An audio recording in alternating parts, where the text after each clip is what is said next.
Sam.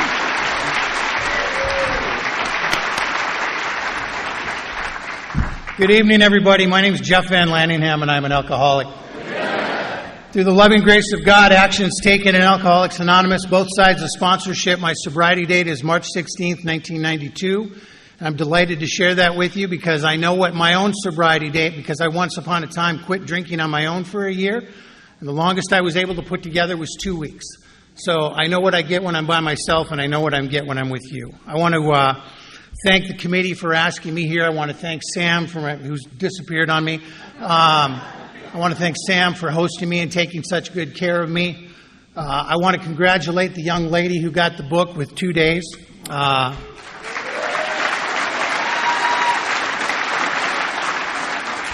I bet yesterday when you woke up and decided to quit drinking, you didn't think you'd be getting a standing ovation for it the next day. But that's who we are. And you did something. I'm going to share a judgment right off the bat. I try not to, but I was at a convention, a state convention that can remain anonymous, but it was about this size, and they did a sobriety countdown. And when they had the newest person in the room who had a day, they had him come up and speak. Yeah. And I kid you not, this kid got up there, and he's like, I'm not going to lie, it was hard in the beginning. And, wow. Apparently he was now on step 9. And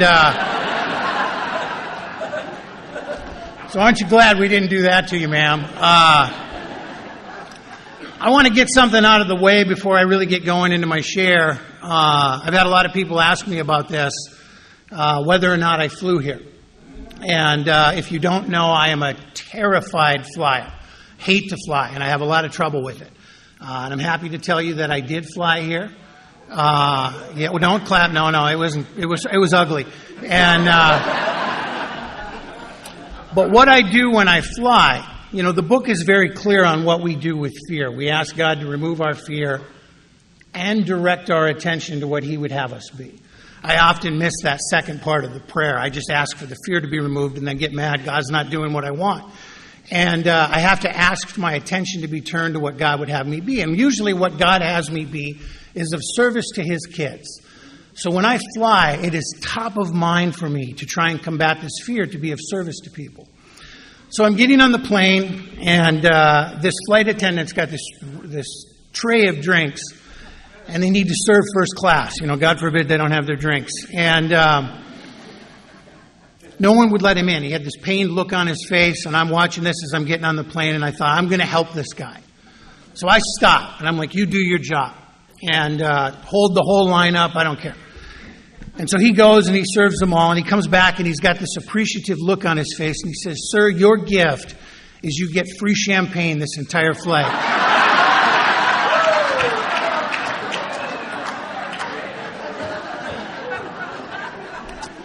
And I thought, no, my gift is that I get to politely decline, right?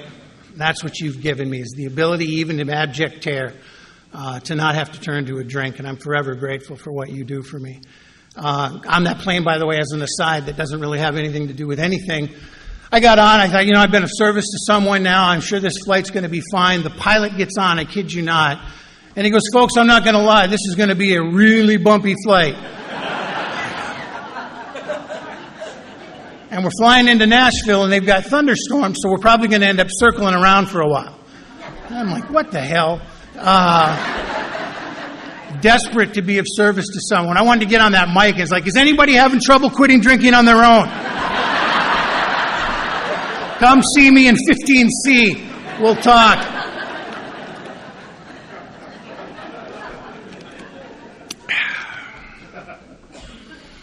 My story, my upbringing is not really worth mentioning. It's a boring one. It doesn't have anything to do with my alcoholism. I will tell you this, the examples I had of drinkers, I had a dad who was in the Vietnam War. He got drunk over there and he blacked out, and he was petrified of what had happened. He couldn't believe that he couldn't remember parts of the night before. So he quit drinking for the rest of his life. What the hell, right? I had a mom who drank 1 glass of wine on Christmas Eve and then she wouldn't finish it. So I grew up in a home with no alcohol, with no examples, with nothing. I grew up not wanting to drink, but My story starts long before I ever take a drink. My story starts long before, because there's been something wrong with me from as far back as I can remember. I'm uncomfortable in my own skin.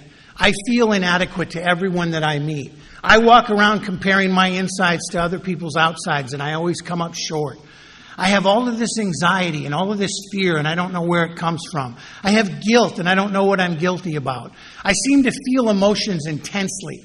I don't get happy, I get ecstatic. I don't get blue, I get suicidal. And I take everything that's going on around me personal. Everything, because I'm selfish and self-centered.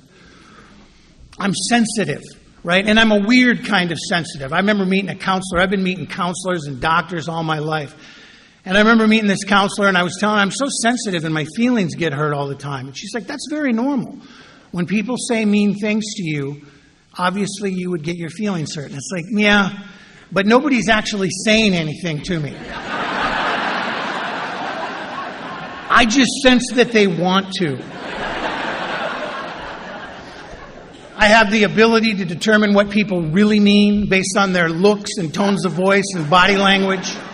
Oh, hey, Jeff, it's good to see you. That didn't sound sincere. I have these weird sensitivities that come out of nowhere. For example, and some of you may relate, the real alcoholics I think will. I get offended when I am not invited to something that I don't want to be at in the first place. You know? Hey, we're all going over to Sam's to help him move. Are you coming? No, I wasn't invited. Oh, you want to come? No. But I want to be invited. I want to be made to feel a part of. Now, none of this makes me an alcoholic. It makes me neurotic, but it doesn't make me an alcoholic. There has to be one key thing that takes place, and that magical thing that takes place for me is that alcohol fixes the problem. We talk a lot in AA about what alcohol does to us, but sometimes we miss the point of what it does for us. That's the magic. What it does for me. And what alcohol does for me is it changes me into the human being I've always wanted to be. It turns me into this person that I can't seem to be sober. And I get drunk sometimes and I think, this is the real me. Not this sensitive, emotional wuss. Not this person that's so full of fear and so preoccupied with what everyone thinks. This is who I want to be. Now, the best example I know to describe the effect that alcohol has on me is, and I've over the years combed my experience to try and find something better, but I really can't. Ultimately, what happened for me, I'm 17, 18 years old, and I go to a party. I don't feel like I belong. I don't feel like anyone really wants me there. I'm watching. And it seems like, have you ever been in a room full of people, and it seems like everybody knows each other? They seem genuinely happy to see each other, and nobody's really greeting me. Nobody's talking to me. I feel like an outcast. Then this guy walks into the room, right? Homecoming king. We'll call him Paul, because that was his name. And Paul walks into the room, and everybody's excited to see him, and they're all high-fiving him and stuff, and Paul's cool. He's got his tank top on. He's got his hat on backwards. I didn't even know you could wear your hat backwards. And everybody loves Paul, and I'm staring at him, and I hate Paul, right? Because I'm so jealous of him. Because I so want to be like him. I don't want to be who I am. And then she walks into the room, and if you're not familiar with who she is the girl of my dreams. I don't know her name, but I know that if we can get together, it's all going to fall into place for me, right? But I also know that no girl like that would ever be interested in a guy like me, and I'm certainly not going to run the risk of rejection by going over to her and initiating conversation. It's just not going to happen. And that's the prison I live in. That's who I am sober. And then I start drinking. And by the third or fourth drink, a magical transformation takes place. And I stand up a little straighter. And I suddenly can look the world in the eye, and I'm not afraid with what you're seeing. And now I've got the confidence that a guy like me doesn't have. And now we're going to start righting some wrongs. So the first thing I do is I go over to Paul. I'm like, hey, man, about an hour ago when you got here, there was a lot of tension between you and I. I know. Paul doesn't know this.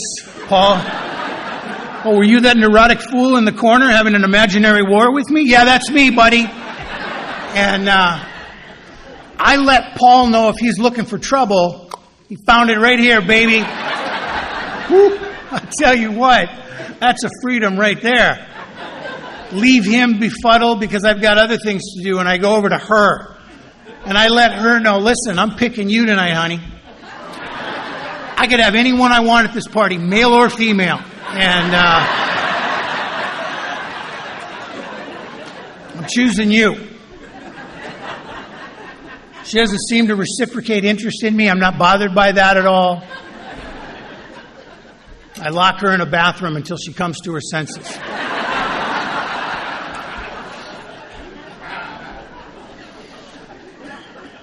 That is what alcohol does for me, right? 6 feet tall and bulletproof. You can say it any number of ways. One of my favorites they used to talk about is alcohol does for me what the phone booth does for Clark Kent. And I get it, man. I get it.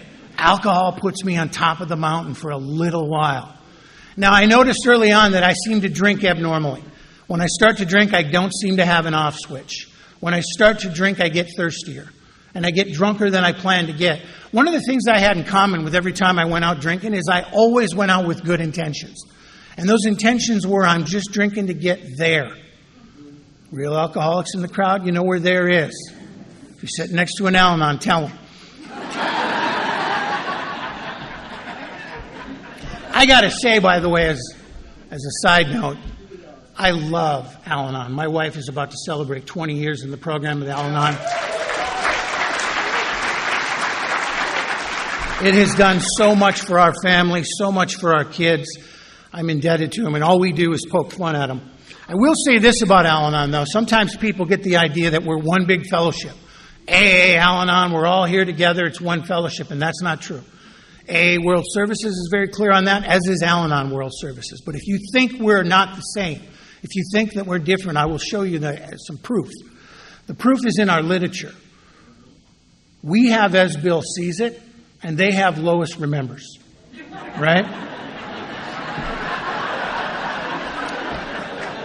And that sum it all up right there. I think it sounds like a fight Bill and Lois might have had.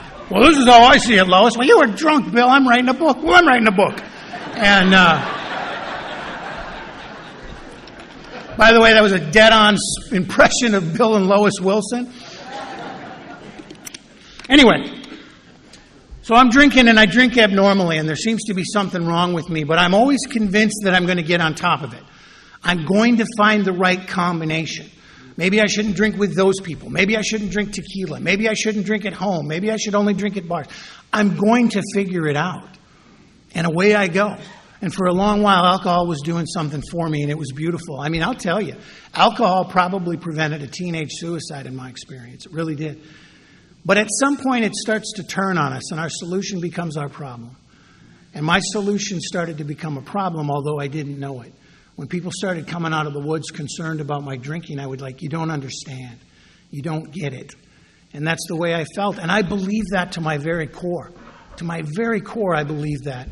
And what happened for me was eventually one night I got drunk, and no different than any other time. And I had a lot of hate inside of me.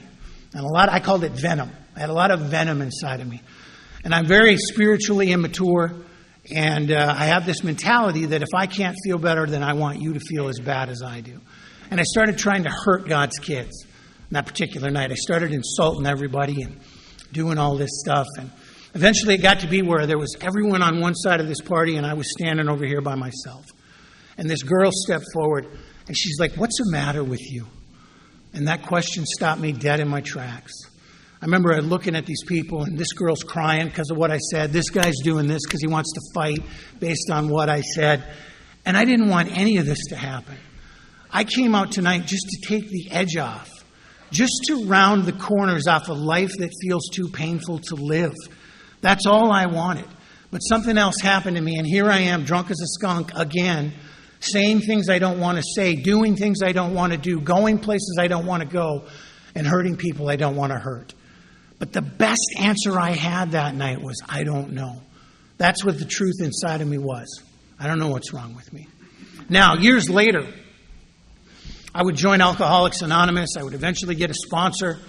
I would get into the big book of our basic text, and I would start going through the chapters. And we got into doctor's opinion. And my sponsor would take me through it, and he would explain things to me. And I had read the book on my own before, and it all over my head. None of it made sense and didn't seem to apply. But my sponsor taking me through it and taking the time to break it down. And we get into the doctor's opinion. And we get to this part where it talks about a phenomenon of craving.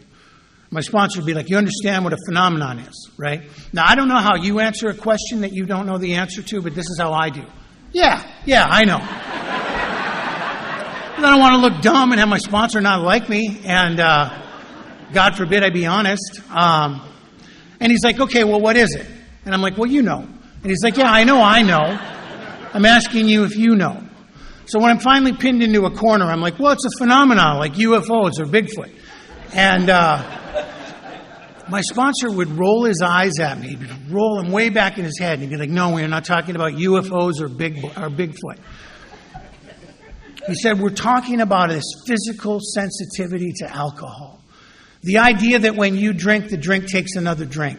The drink calls out for more. Then he broke it down even further, and he said, can you get behind the idea that you are allergic to alcohol, that you process it differently than 92% of the population out there?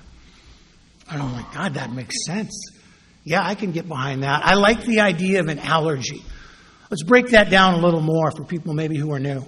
If you were allergic to bananas, and every time you ate bananas you broke out in red hives, how far down that rabbit hole are you going? Do you change brands? You know, these Dole bananas don't seem to agree with me, but I'm sure Chiquita will be just fine. No. I don't keep bananas in my house in case somebody stops by and wants a banana. I wouldn't want to be rude and not have one on hand. I don't lie to people about where I'm going and run down to the corner market and buy a bushel of bananas, or whatever the hell it's called, and strategically hide them all throughout the house. I don't have a banana in my glove box that I run to at noon and scarf down all warm and mushy so I can go face them for another 4 hours. I don't do any of that. You know what I do? I just don't eat bananas. I don't join Bananas Anonymous and start taking chips for the amount of time I've abstained from bananas. I just don't eat bananas and I move on with my life. Yet far worse things happen to me when I drink alcohol than just breaking out in hives. Why can I not stay stopped? I've made so many oaths and pledges and deals with God that was it, and I'm done forever, and I meant every one of them. But I lack the power, and I lack the conviction to carry through. I told you at the beginning what kind of sobriety I get on my own. I lack the power to stop.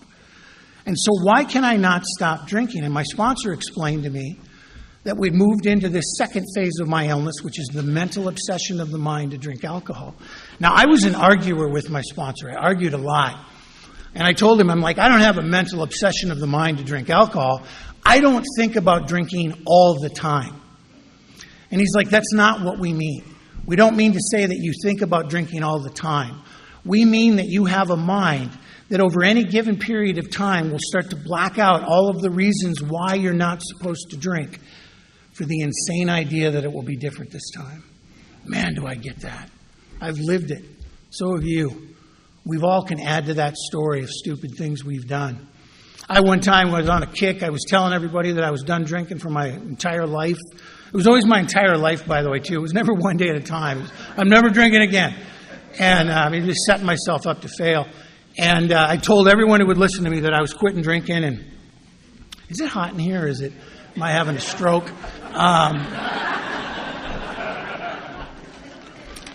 Good. I'm glad it's not just me.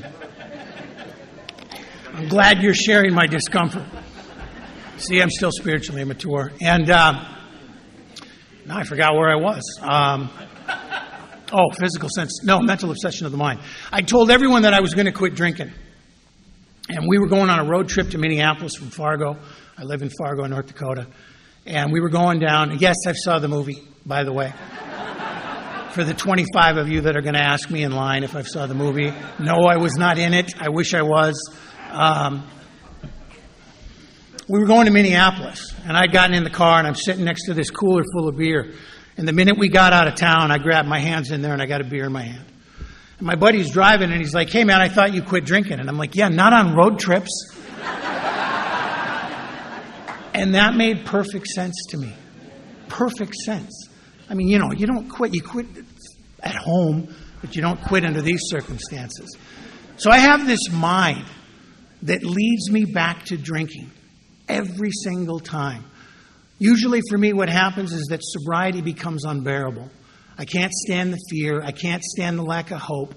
I can't stand being in my own skin. Clancy used to describe it as an invisible spring that just starts getting pushed and more taut. And eventually I go back to what I know takes the hurt away. I go back to what provides me a sense of ease and comfort, right? As the doctor's opinion states.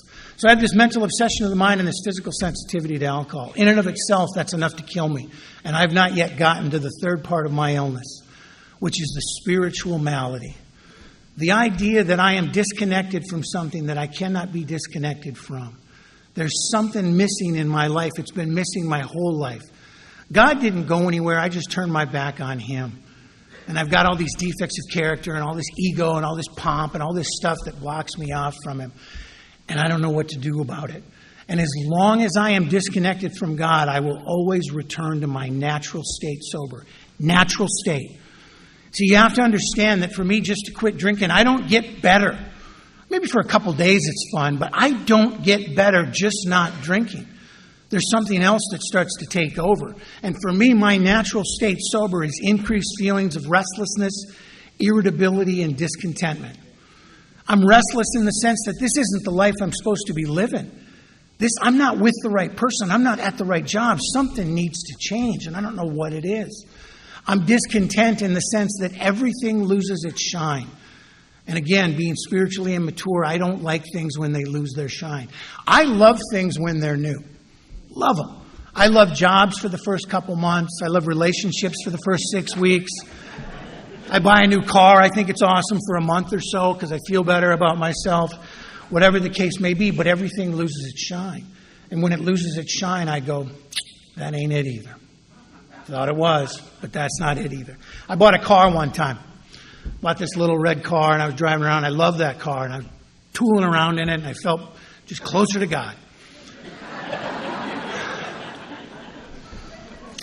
And I pull up to a stoplight after about a month, and somebody pulls up next to me in the same exact car, only black. And you know what I'm thinking. Should have got the black one. Missing out. And so I have this spiritual malady where I will always return to this uncomfortability and sobriety. And my mind will eventually take me back to drinking, and my body will take over and process alcohol differently. And that phenomenon of craving will get me much drunker than I planned to get. And that, my friends, is what is wrong with me. And apparently, unless I can experience a spiritual awakening, a spiritual experience, a psychic change, sufficient enough to bring about recovery from alcoholism, casting aside old ideas, attitudes, and beliefs for a completely new set. Call it whatever you want. Unless I can find a way to connect with this power greater than myself, I am doomed to die from it.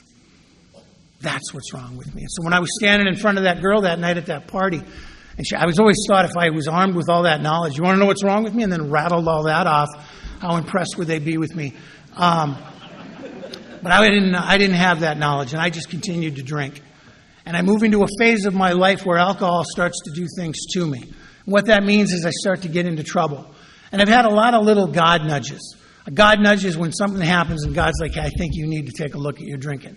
And I just ignore it. Off I go. And I've had things, I've been in a high-speed pursuit chase from the highway patrol. I've been arrested in Mexico because the federales didn't recognize that the American badass was on the scene. And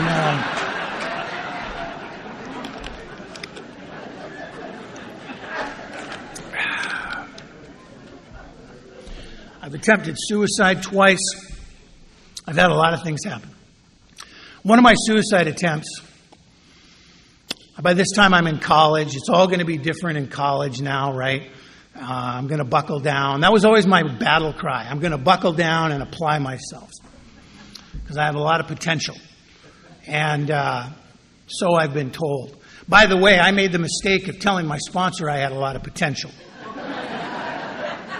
One day he was coming down on me a little hard, and I'm like, I don't know if you know this, but I have a lot of potential. I don't know what I was expecting him to do. Like, oh, geez, Jeff, we'll ease up on you. None of this pesky 12-step work for you, Mr. Potential.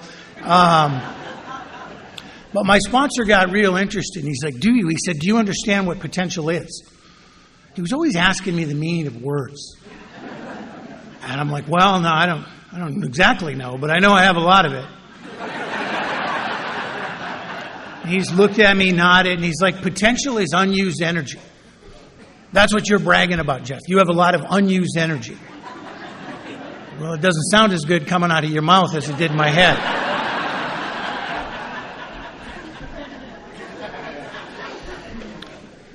And then he went on to tell me, he's like, you don't ever hear anyone say Abe Lincoln had a lot of potential because he used his. And I'll tell you, he just cut that argument right out from under me. So anyway, I'm at this party. I'm in college. I'm trying to apply myself. I'd made another vow to quit drinking. Some people came by and peer pressured me into drinking. They said, hey, we're going drinking. Do you want to come? I don't know about you, but I can't withstand pressure like that.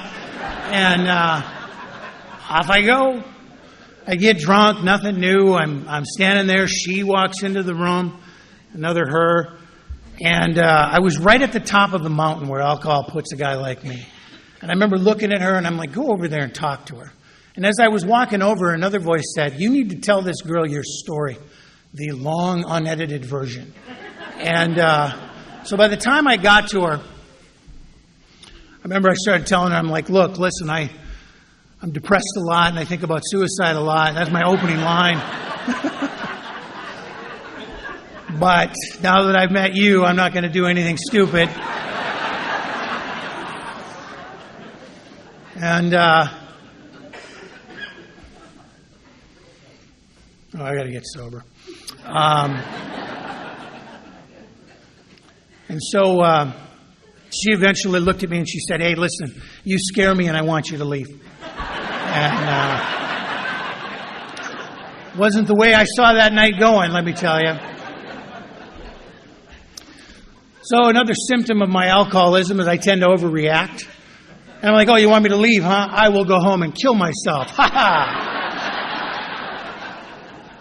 I don't know what point I thought I was making there, but it felt good saying it.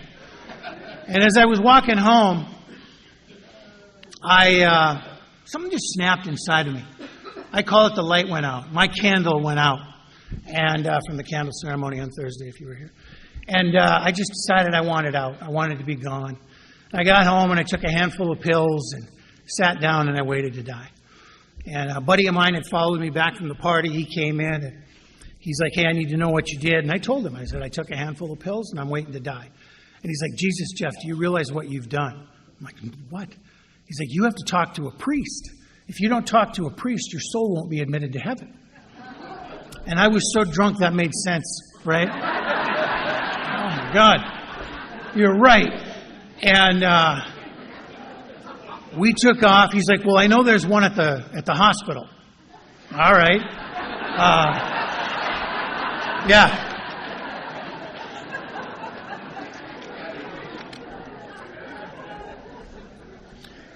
So we get to this hospital, and they had called ahead, and this nurse comes down, and she's frantic, and she's like, we need to know what you took. We need to know what you took. And I had brought the bottle with, because I was going to take more pills if I wasn't dead soon. And so I hold the bottle up. I'm like, I took this. And I remember clear as day. I remember she took the bottle from me. She looked at it. She looked at me. And she started laughing. Right?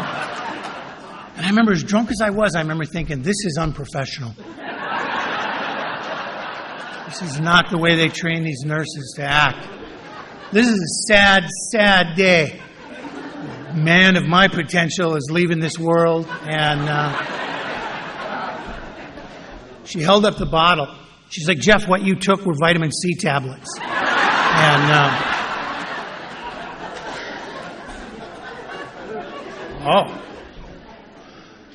so I'm in the psych ward. And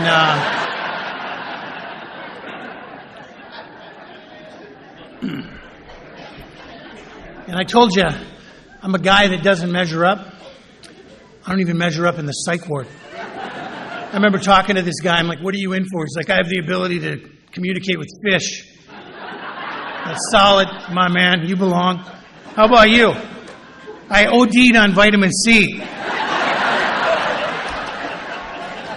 I tell you, it's a very weenie way to go into the psych ward. It's not cool.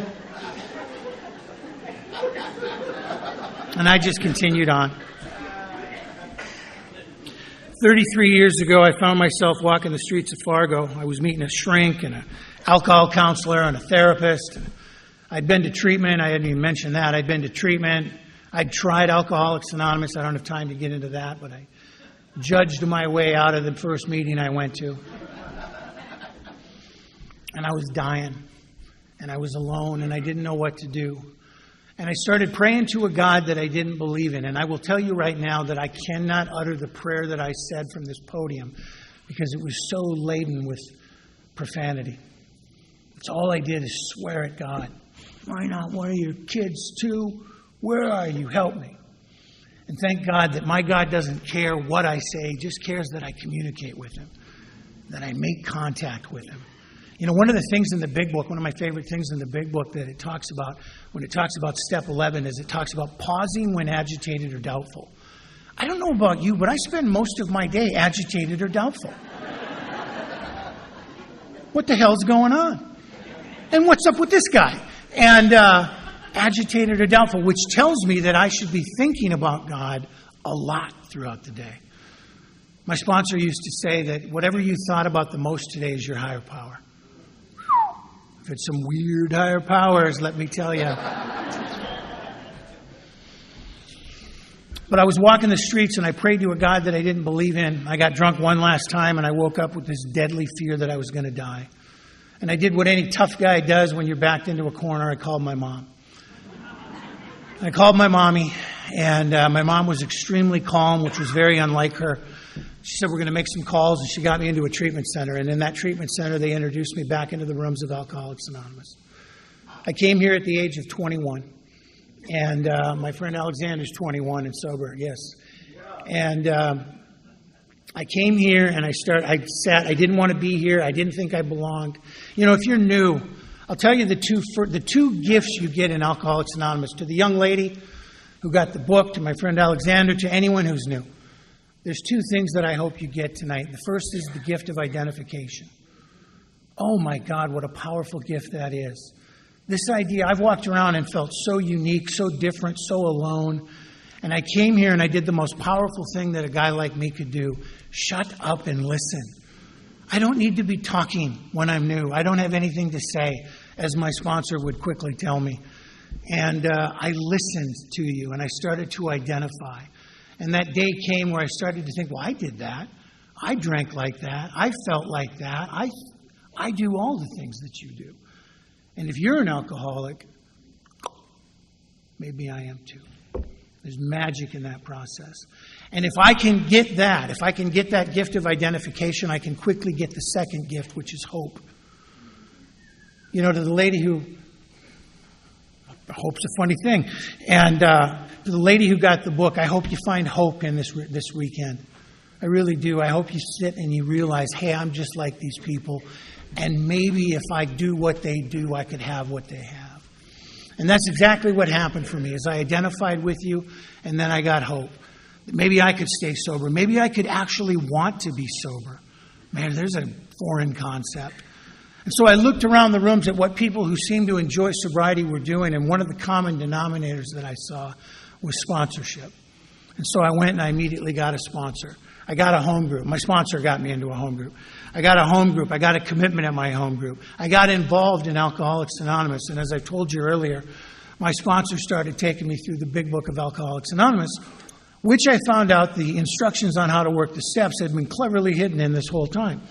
And so here I am cruising along. I got to tell you, thank God AA doesn't care how you feel or what you think. I'd be dead. It cares what you do. For example, my first job in my home group, I was a greeter. And to this day, I am convinced I was the worst greeter in the history of Alcoholics Anonymous. Because I'm standing at the door, I don't have a good poker face, I'm not happy to be there, and so this is me. I'm all shoulders sunken down. Hey, welcome to the meeting. It sucks we can't drink. There's coffee.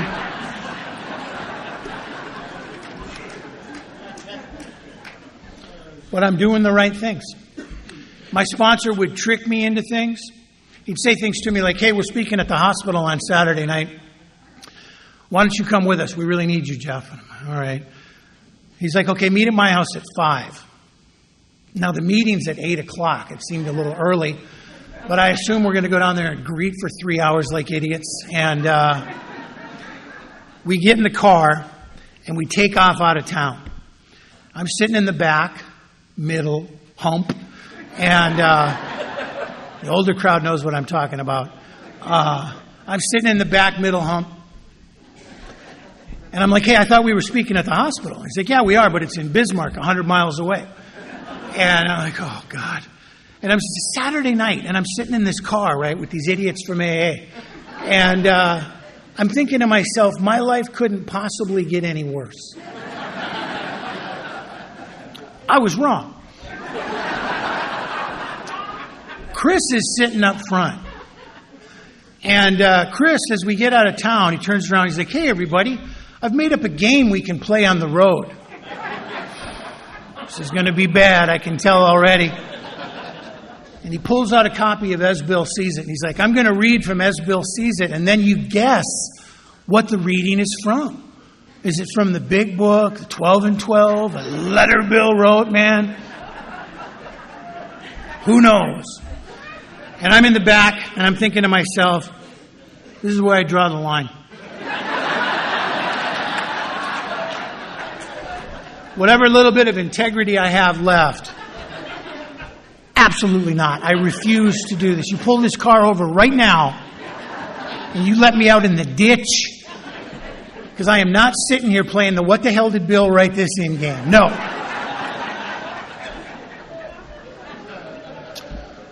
Now, you'll notice in that sentence there's something important that I said. That's what I thought. That is not what I said. By this time, I'd learned that it's important what my feet do, not what my head tells me. And so I sat in that car, and I guessed grapevine every time. And I took second place. So, up your butt, Chris. And I remember my sponsor being really, well, you know a lot about the grapevine. You're damn right. What do you do on Friday night?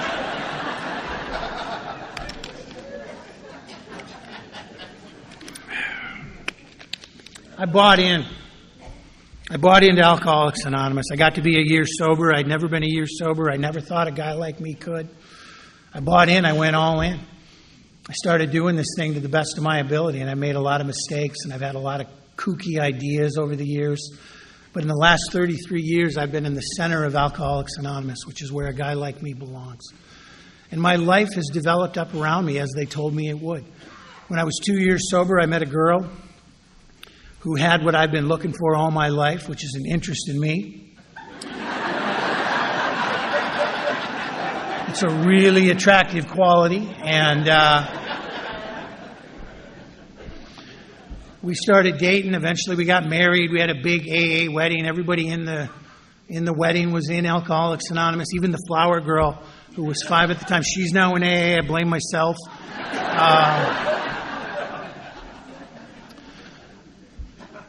And we're cruising along. My wife and I decide we want to have kids. We start trying to have a baby, and by this time I'm 5 years sober. We're taking all the actions necessary, and we can't get pregnant.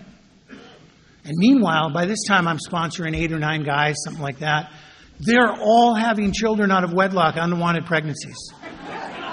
Every week, a new guy I'm sponsoring would call me up and be like, oh, she's pregnant. I can't believe this. We don't want this. It's like, we do. God's getting it wrong. And we kept taking pregnancy tests, and they kept being negative. And eventually, one of the things I've learned about myself is that left to my own devices, I get up and I pray at God. And I tell God what we're going to do today. And I try and corral God's will to my will. And it does not work at all. And so finally, when I've tried this enough and I'm beaten into a point of submission, I surrender. And I've had to surrender many, many times over to God's will. And on this particular night, we'd taken this pregnancy test. It was negative. And I remember surrendering.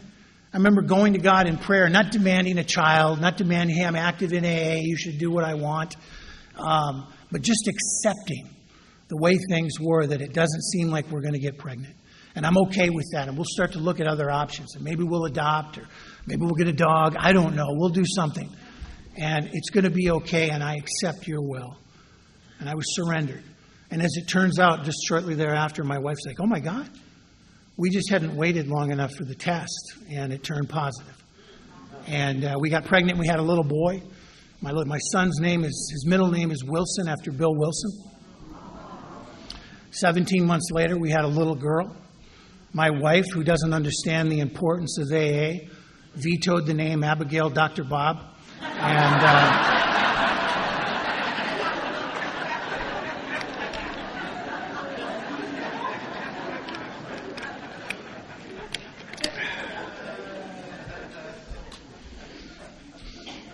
away we go.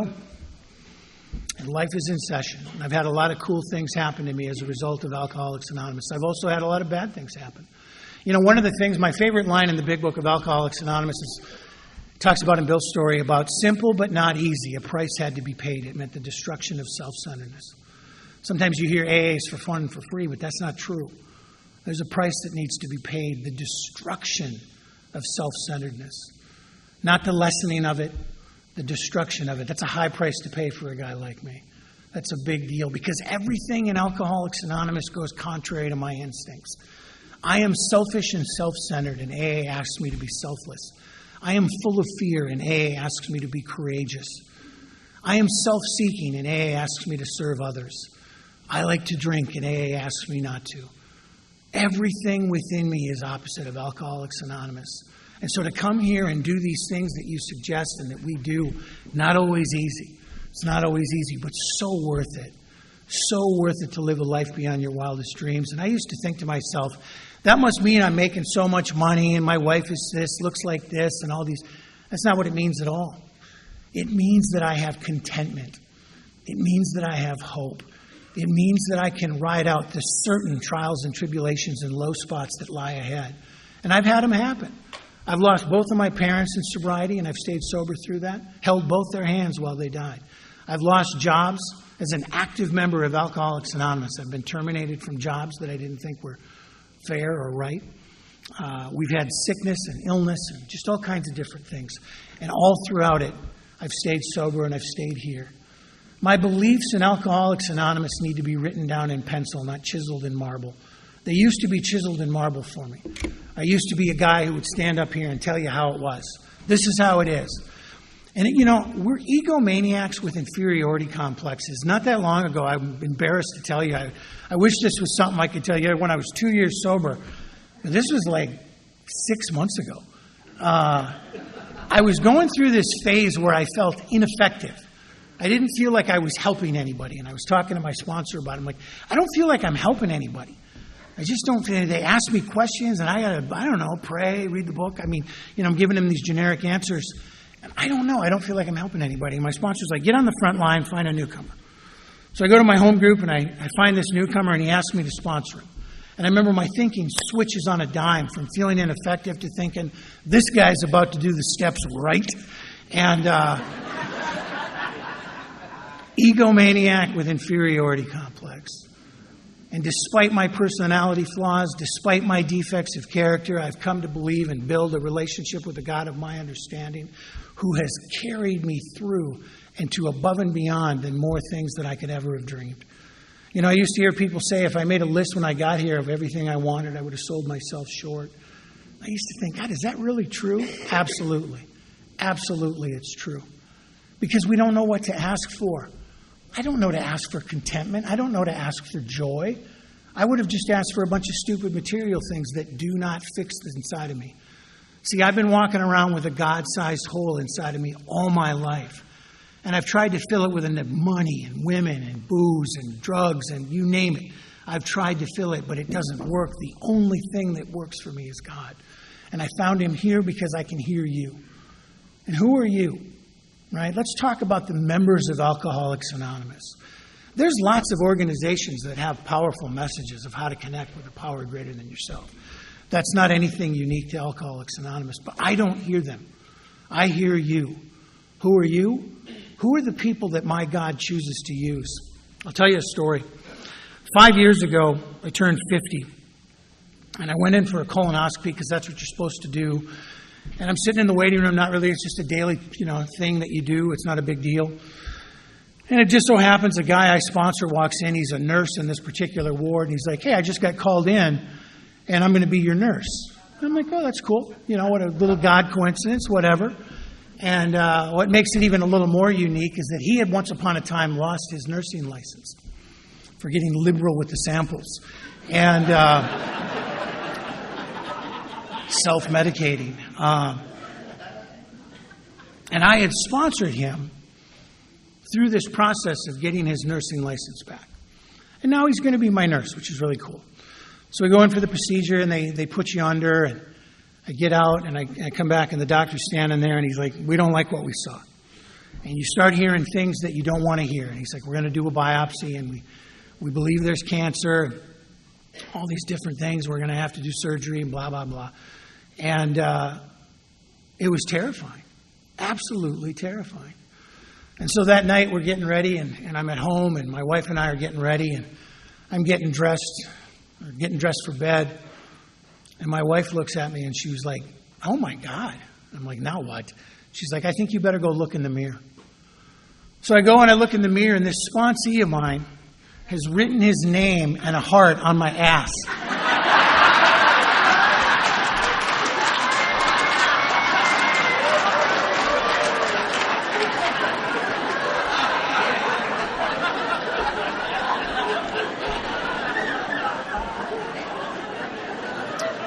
Yeah.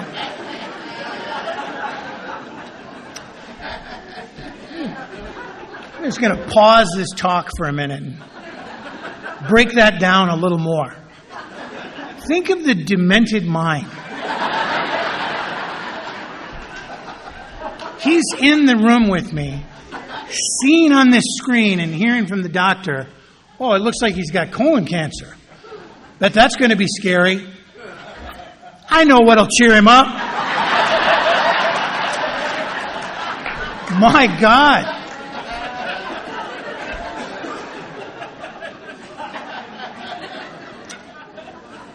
And yet that's the people I hear. I get it. I get why he did what he did. I'd have it no other way. I know what was behind it. I know the love that was behind it. I know what he was doing to lighten my mood a little bit, to remind me not to take myself so seriously. And by the way, sometimes I tell that story, and then some people ask me in line sometimes what happened. Not really part of my Alcoholics Anonymous journey, but it is part of my life journey. They went in, they did surgery, they took all the icky out, and I just had a scan and was clear. So I'm grateful for that.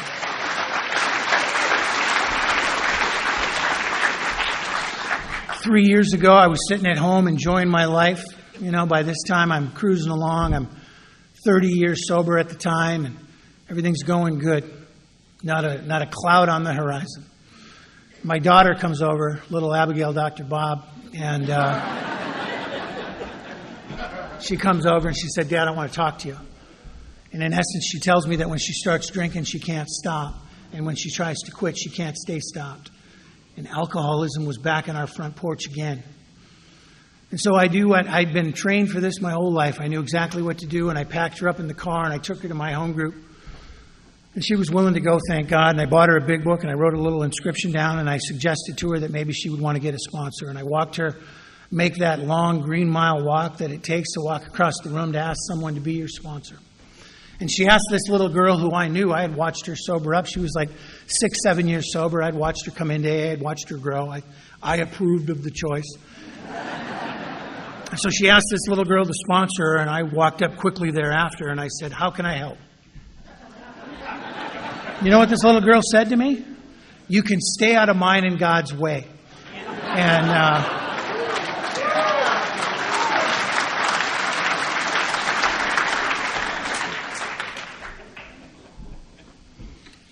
I remember thinking, I'm an active member of Alcoholics Anonymous. I started my home group.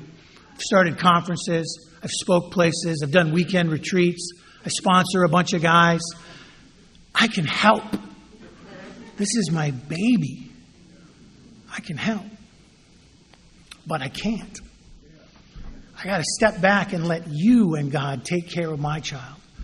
My job is not to take care of that little girl. My job is to take care of your kids if they get the same opportunity. And so I stepped back on a horrible feeling of powerlessness, and I watched you do what you do. I watched you surround that little girl. I watched you tell her to get in the car. I watched you take her through the big book of Alcoholics Anonymous. I watched you get her a commitment at her home group. I watched you love her until she was able to love herself again. That little girl is 3 years sober today.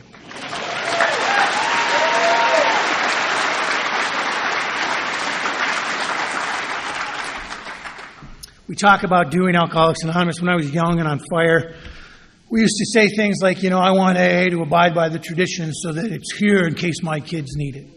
Thank God enough of us do abide by the traditions. Thank God of us do show up to make coffee and take commitments and do the registration and put on events like this so that our kids can find the recovery that they so desperately need.